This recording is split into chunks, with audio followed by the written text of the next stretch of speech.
Shalom semuanya. Saya percaya ada sebuah pertanyaan yang sering kali kita dengar ketika kita mendengarkan tentang Yesus. Bahwa pertanyaan ini mungkin muncul dalam hati atau terbesit, tapi tidak pernah kita utarakan secara gamblang, saudara-saudara. Yaitu, apakah Yesus benar-benar seperti yang Dia katakan?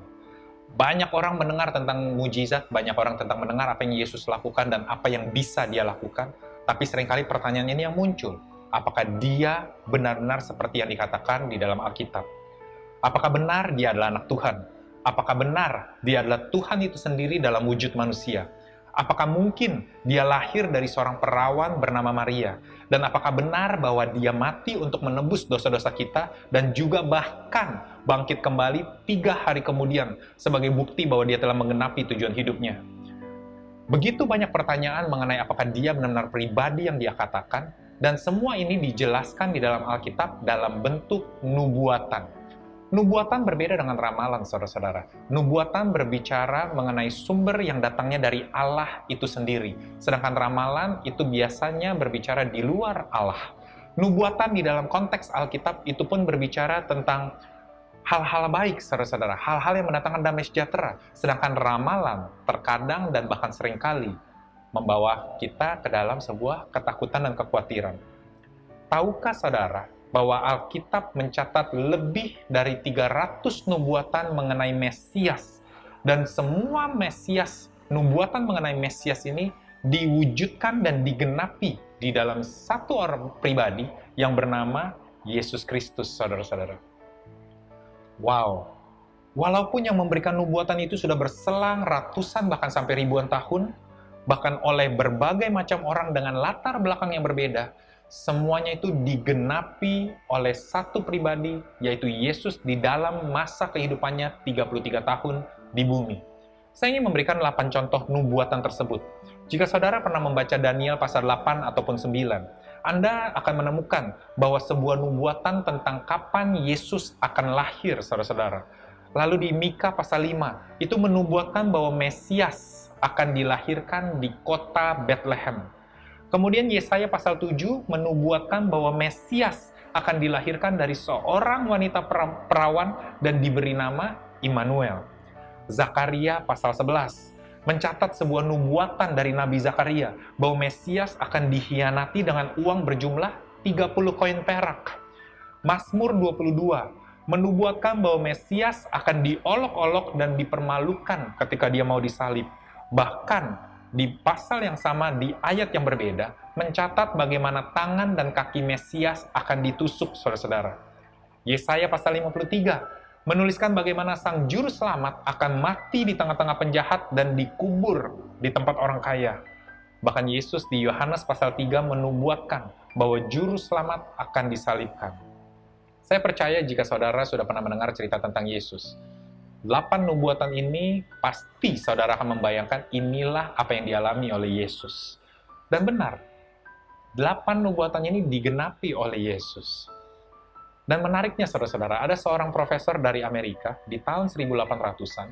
Dia adalah profesor kepala divisi matematika.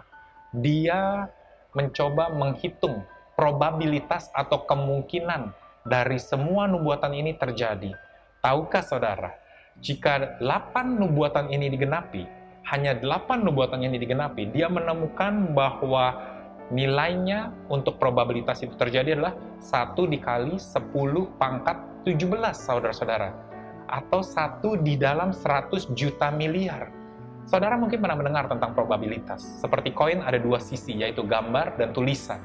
Jika kita lempar untuk mendapatkan angka gambar, mendapatkan gambar dari koin, sisi gambar dari koin tersebut, probabilitasnya adalah 1 di antara 2, saudara-saudara. Dapatkah saudara bayangkan bahwa Yesus untuk menggenapi 8 nubuatan tersebut ini, probabilitasnya adalah 1 di dalam 100 juta miliar. Dan izinkan saya memberitahu, jika nubuatan yang digenapi adalah 16, 2 kali lipatnya, probabilitasnya itu menjadi lebih besar, saudara-saudara, yaitu 1 dikali 10 pangkat 45. Saya bahkan tidak pernah melihat angka sebanyak ini, saudara-saudara, tidak bisa membaca.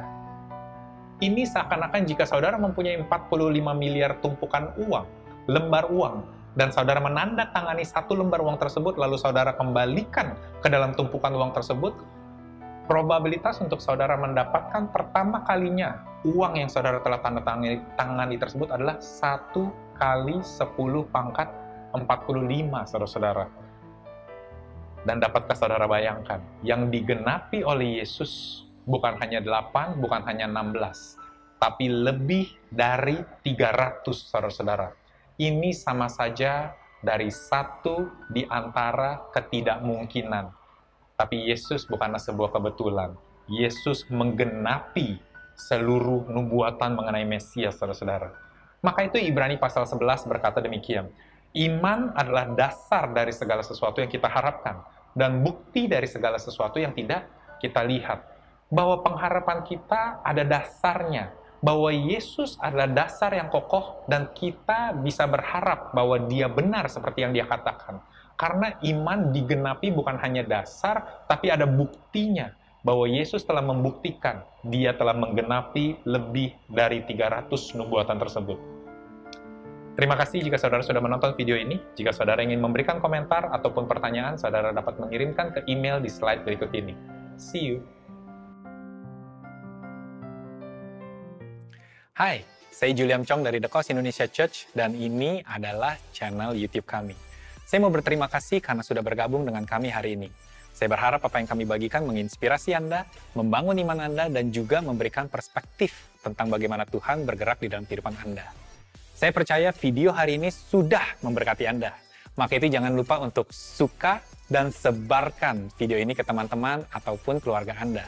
Serta berlangganan dan juga menyalakan lonceng pemberitahuan di bawah ini untuk mendapatkan update akan video-video terbaru dari kami. Sekali lagi terima kasih dan jangan lupa nonton video kami yang lain di channel kami. Sampai jumpa di episode yang lainnya. Shalom.